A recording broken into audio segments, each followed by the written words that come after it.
Transmitters. The transmitter is an important piece of equipment in your shack. It is used to send your transmissions utilizing radio waves, but if it is faulty, set up wrongly, or misused, can also cause difficulty to other radio users. For this reason, as an amateur, it is necessary for you to understand a bit about how the transmitter works. Simple transmitter. A simple transmitter consists only of a method of generating the correct radio frequency. This signal radiates from the antenna or aerial. To send messages, it is necessary to switch the transmitted signal on or off in an arranged way. Morse code is the most well-known code, which is able to send the letters of the alphabet, numbers and punctuation marks simply by switching the radio frequency signal on and off. The need to send or pictures meant that a method of superimposing information on the radio signal had to be devised. The device to do that is known as a modulator. One of the ways of showing the basic functions inside a transmitter and how they connect together is to draw a block diagram. So here we are. Microphone, modulator with a carrier oscillator and RF power amplifier antenna here. The symbol on the left of figure 4.1 is a microphone. The antenna is below. So there's the antenna, there's the microphone. The electrical signal from the microphone is quite small and needs to be amplified to the correct level to drive the modulator. Your voice contains a higher frequency than needed to clearly understand what is being said, and if they were transmitted, the transmission would occupy more of the radio spectrum than necessary. The microphone amplifier also limits the range of audio frequency transmitted to that needed for good communication. This is explained further in the text on modulation. The carrier oscillator produces the frequency used to transmit the radio signal.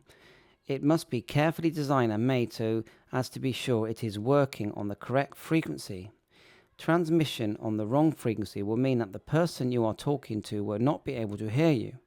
But far more importantly, you may be transmitting on somebody else's frequency, possibly outside the amateur bands. That could cause considerable problems to other users, especially if their messages are important or concern safety. The modulator mixes the signal from the microphone amplifier with the carrier oscillator signal to produce the modulated radio signal. It is not powerful enough to transmit, so it is passed to the radio frequency power amplifier, RFPA, to bring the signal up to a suitable level. It is important that the power amplifier is connected to a properly matched load, such as a dummy load or an antenna designed for frequency the transmitter is set to transmit on. There is a risk of damage to power amplifier if this is not done. The strong signal is now fed to the antenna. Modulation. The process of getting the radio signal to carry an audio signal is called modulation. The radio signal before modulation is added is called the carrier. There are two simple ways of modulating a carrier. The first is to vary the amplitude of the carrier in time with the audio signal. This is called amplitude mode or AM. The other way is to vary the frequency of the carrier in time with the audio signal. This is called frequency modulation or FM. Amplitude modulation in the diagram. The top waveform of figure 4.3 is the audio signal from a microphone. The carrier is the high frequency closed space wave of constant amplitude. Figure 4.3, an amplitude modulated signal. The carrier frequency stays constant, but its amplitude varies in time with the audio signal. In reality, the frequency of the carrier is very much higher than the audio. That means the cycles of the carrier will be very much closer spaced so that the small gaps between the cycles, figure 4.3, would appear to merge together. A quieter signal produces the lower level of modulation of the carrier as shown in the bottom drawing in figure 4.3. Excessive amplitude modulation will make the peaks of the modulated carrier too large and reduce the throughs to the zero, which causes distortion. The audio sounds bad, but the distortion will also cause interference to radio receivers turned to adjacent channels, which is particularly important to avoid. It is a condition of your license that you do not cause interference to other radio users. Frequency modulation. The top waveform of figure 0.4 is the signal from a microphone. The steady high frequency wave is the carrier. Here is a diagram of a frequency modulated signal. The frequency modulation produces a modulated wave of constant amplitude, but with the frequency varying in time with the signal from the microphone. The frequency does not vary much and the radio receiver is tuned to the center of the frequency variations of the signal.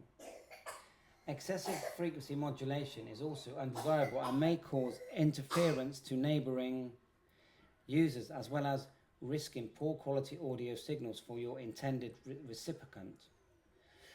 Care must be taken with the type of modulation not to overmodulate by too strong a signal from the microphone amplifier feeding the modulator. Overmodulation is usually caused by turning the microphone gain up too far. Shouting into the microphone can cause similar problems. CW modulation.